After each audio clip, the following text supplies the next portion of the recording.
Hello, कैसन बनी आप सब। हम हैं संदीप यादव और आप सब देख रहल बानी भोजपुरी हिट खबर।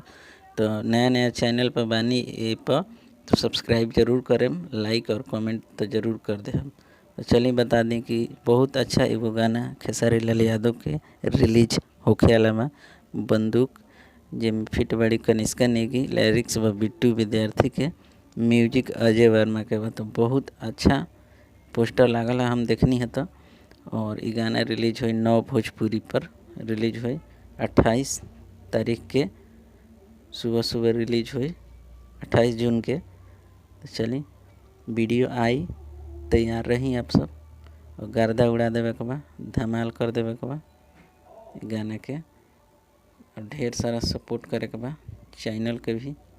भोजपुरी हिट खबर है, हर खेसारी लाल यादव के सब न्यूज से जुड़े रही ये न्यूज़ चैनल पर। तो चलिए थैंक यू वीडियो देखे खातिर बहुत बहुत।